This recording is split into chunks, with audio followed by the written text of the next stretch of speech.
Hello, long time no see, at least regarding the ADSR.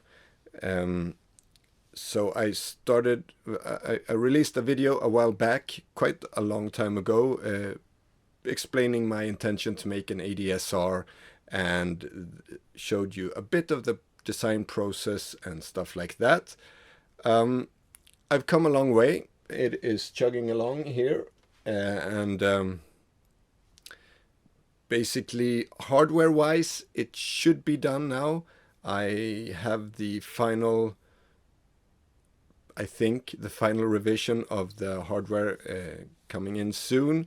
There's been a lot of changes in it and a lot of back and forth and trying different things. I think this is the fifth iteration, and I usually don't have that many different iterations of PCBs. I usually get it done like 3.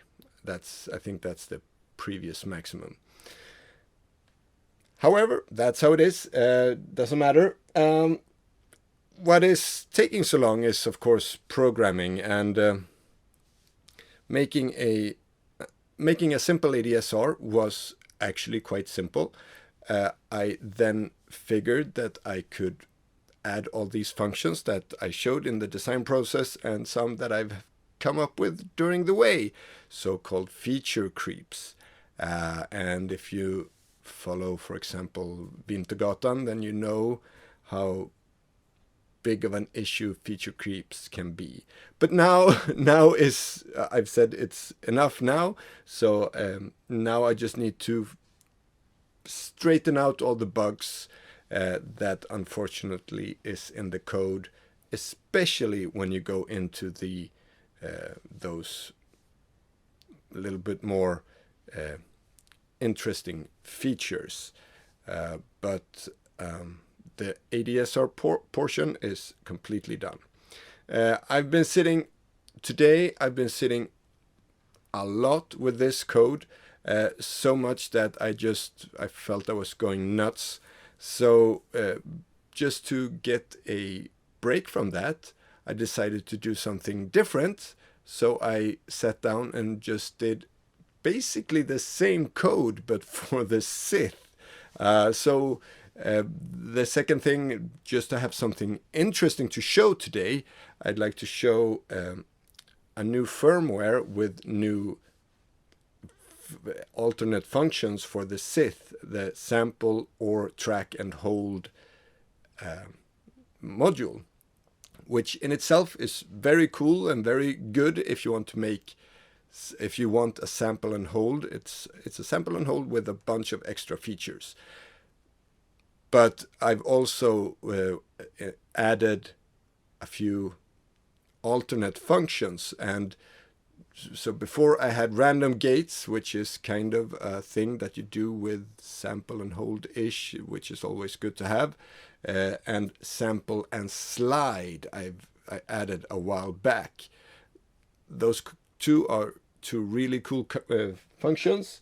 But today I've also added an LFO and hold. So using the knowledge I've learned from doing the ADSR with slopes and time changing values over time and stuff like that. So an LFO and hold. Once you do an LFO, you might as well do an AD. So there's an AD envelope for this one as well, because there's 2 knobs on it, and why not using that to do an AD envelope? So a slimmed down version of the ADSR. So if you need an envelope generator and is waiting for the ADSR, the SITH can be an interesting module in between. And also we talked about trying to make a hi-hat function. It's not really a hi-hat because it's not high-pitched enough, but it's a percussive noise voice or a percussive noise function in it. So let's go through those functions and yeah, and then hopefully with this out of my mind, and I have a video out and something just to show I'm alive, this is alive, everything's trudging along as it should. Maybe I can just focus a bit more and put down a few more hours of coding into the ADSR and then have it out. So let's look at the SITH for now. All right, I won't go through the SITH Sample Track or Hold function. There's a whole video on that. I'll only go through the alternate functions then.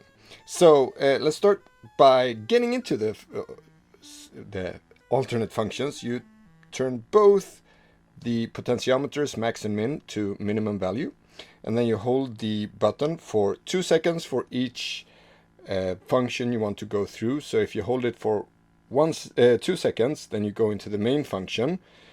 So you hold it, and when it turns off, you're in main function, and when it turns back up, you are in the first alternate function, which is random gates.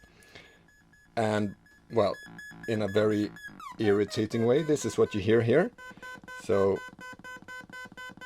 when the max value is at the lowest, it's 100% accurate, or pass through of the gates. Up here it's at 50%, and here it won't get any of the gates through. So it's kind of half of a branches, so to say. You have the input, but you only have one of the outputs. So that's what that function does. So the next function is sample and slide. So main function, random gates, and now when it turns back off, we are in sample and slide. Future me here. So we're in the sample and slide function, and I did release this firmware that we're talking about, and it just took a few hours. And someone on the Discord, Joe Spoten, told me that, or suggested that to have a both upward slide and a downward slide, because we have two potentiometers here. And I didn't have that in the first one, so I made another revision. So this is what it sounds like. So this is sample and slide. So basically, when they're all in the lowest position here, it's just a sample and hold. But when we turn these up, it starts to slide. And this one only slides when it goes down. And if we go all the way up, so this is the time between the last two pulses. So it calculates the time. We have jumping around. So if we have a pulse like this, so it counts the time between two pulses, and 100% of that time it will slide all the way from the value it has to the new value over the time of one pulse. And then of course here's 50, and here's just a little bit. But as I said, this was before. Now it's one way up and one way down. So like this, it slides mostly on the way down for some really cool features. And then the other way around, it only slides on the way up.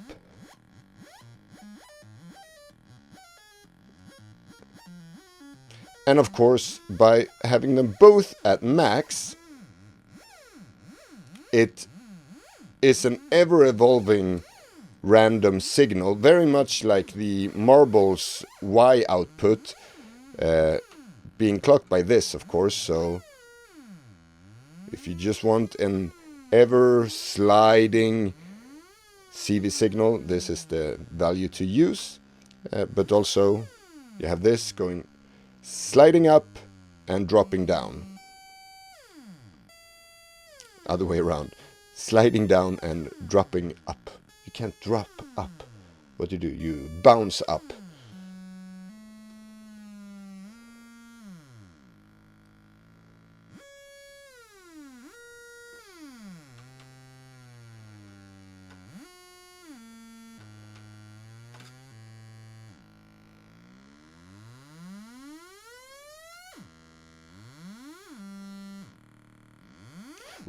So let's continue with the other functions.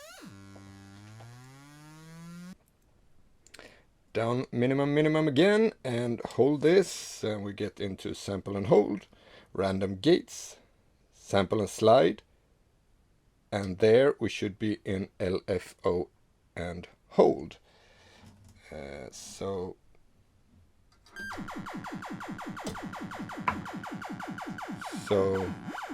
here we have, this is the attack and this is the decay, or in LFO terms, this is the rising edge, this is the falling edge. And there it's up to 1 second, so here we have a triangle wave at 2 seconds loop. And then we can get a ramp like this, and we can get a saw like this for different.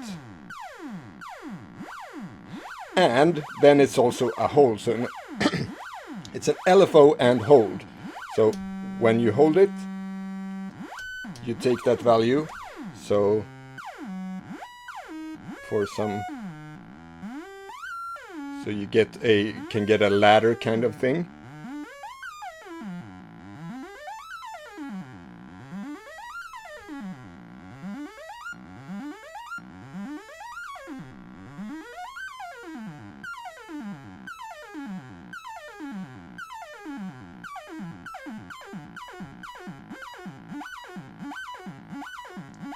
Yeah, so I think that's quite useful as well in the sample and hold realm even. So we continue. Next one is AD envelope. So we hold it, main function, random gates, sample and slide, LFO and hold, AD envelope. So this is basically the same as the other one. Now this one is attack then, and this is decay. And when you press the button, you get a attack, slow attack, fast decay, and so it's just a one trig of the other one. Can be useful in some circumstances, and yeah.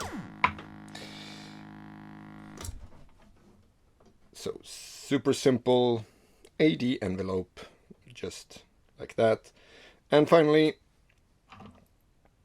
main function, random gates, sample and slide, LFO and hold, AD envelope, and percussive noise. So now we need to get it into the mixer instead. And then this, the minimum is the decay.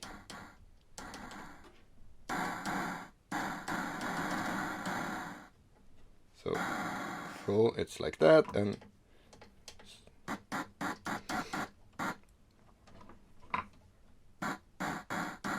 and it was meant to be a hi-hat. It can't be a hi-hat because the noise is too slow, so to speak. I guess I could make the code faster, but so now it's a snare or percussive noise. This one, the max value, takes away the bits, or not takes away bits, it slows it down. So this wouldn't be a bit crusher, this would be a sample reducer.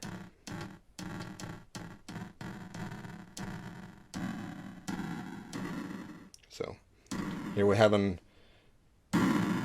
explosion from any 80s game, I guess.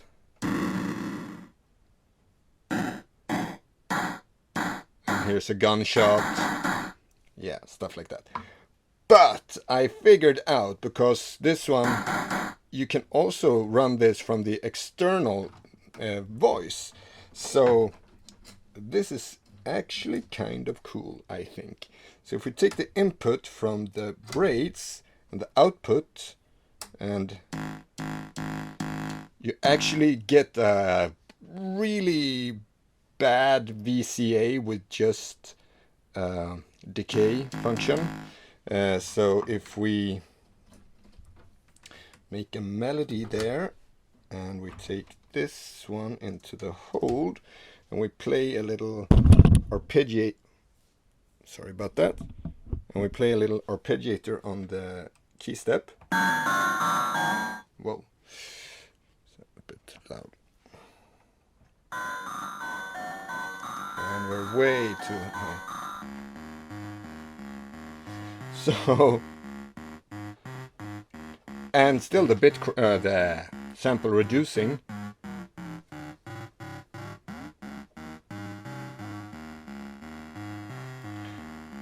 So yeah, I don't know, maybe it could be good for basses or something.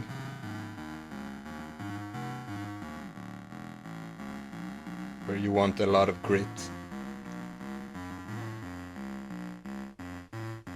I don't know. I thought it was a cool feature when I figured out I could do that as well. So yeah, bass, and also you can do plus minus or just plus, bearing in mind that the output is only plus, so it will be a skewed signal to only the plus side of things. So that's the new functions, or all the alternate functions as of today. So except for being a really nice, again, sample and hold module, it's so much more that you can do with it, in both in holding terms but also in noise terms.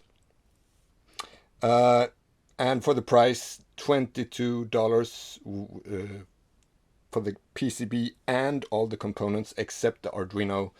I think it's a very competitive price. And then you buy the Arduino for $3 or $4 on Ali or Amazon or wherever.